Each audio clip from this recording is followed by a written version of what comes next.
தபால் வாக்குகள் மீண்டும் எண்ணப்பட வேண்டும், அவர் பெற்ற வெற்றி செல்லாது அப்படின்ற விஷயத்தில் அப்பாவு முறையீடு செய்கிறார். ஹைகோர்ட்ல எல்லாமே ரெடியான பிறகு தபால் ஓட்டை எண்ணுங்கன்னு உத்தரவு வந்த பிறகு அந்த உத்தரவுக்கு போய் சுப்ரீம் கோர்ட்டில் தடை வாங்குறாரு. அது எத்தனை ஆண்டு காலம் கிடப்பில் இருந்திருக்கிறது. இப்போ என்ன பிரச்சனை தெரியுங்களா?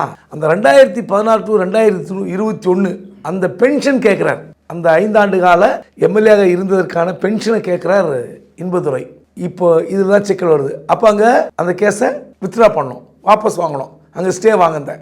அந்த ஸ்டே வெக்கேட் ஆனதான் இங்கே ஜட்ஜ்மெண்ட் வரும்.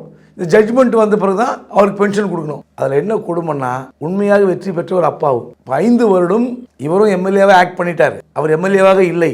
இப்போ அந்த 5 வருடம் எங்கெல்லாம் எம்எல்ஏ திட்டம் இன்பதுரை என்று கல்வெட்டில் பதிக்கப்பட்டிருக்கிறதோ அந்த பெயரெல்லாம் அழிக்கப்பட்டு அதற்கு பதிலாக அப்பாவு பெயர் வர வேண்டும். இதான் உத்தரவு. ஆனால் நம்ம தெரிஞ்சுக்க வேண்டியது ஒன்று தான், மிக மிக மோசடியாக நடந்த வெற்றி இது. இப்போ இன்பதுரை எவ்வளோ பேசினாலும் அவர் மீது மிகப்பெரிய அழுக்கும் அவமானமும் படிந்து விட்டது. இன்னைக்கு இப்போ எம்பி ஆயிட்டார், அது வேற.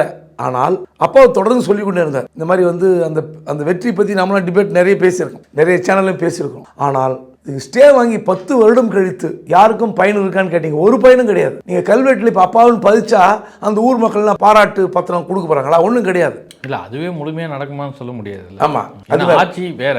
ஆமாம், இதை உட்காந்து ஒரு முனைப்பு காட்டி எங்கெங்கெல்லாம் இன்பதுரை பேர் எடுத்துட்டு அந்த கல்வெட்டில் மாற்றி எழுதுறதுக்கெல்லாம் வாய்ப்பு. அப்பாவு அதற்காக மெனக்கெடுவார். ஆனால் அதுவும் மக்கள் வரிப்பண செலவு வேஸ்ட் ஆகுதுல்ல, அதுக்கு ஒரு நியாயம் இருக்கோ நியாயம் இல்லையோ, ஆனால் அப்பாவுடைய கோரிக்கை சரியாக இருக்கும். நீங்கள் சொன்ன மாதிரி ஒரு அந்த தொகுதியில், ராதாபுரம் தொகுதியில் ஒரு 500 இடங்களில் இன்பதுரை பெயர் இருக்கிறது, அதையெல்லாம் அழித்து விட்டு அப்பாவை பெயர் பதிக்க வேண்டும் என்றால் கண்டிப்பாக மக்கள் வரிப்பணம் தண்டமாக தான் ஆகும். அது எப்படியோ போட்டோம். ஆனால் நீதிமன்றம் இந்த விவகாரத்தில் ஒருத்தர் வெற்றி பெற்றார் இல்லை, அதில் தபால் வாக்குகள் எண்ணப்பட வேண்டும், அதில் எண்ணப்பட்டு வெற்றி அப்புறம் தீர்ப்பு கொடுங்கன்னு சொல்லும்போது இப்படி ஒரு மோசடியான ஒரு சம்பவம் போல நீதிமன்றங்களே இதை இழுத்து கொண்டு சென்றது தான் வருத்தத்திற்குரியது.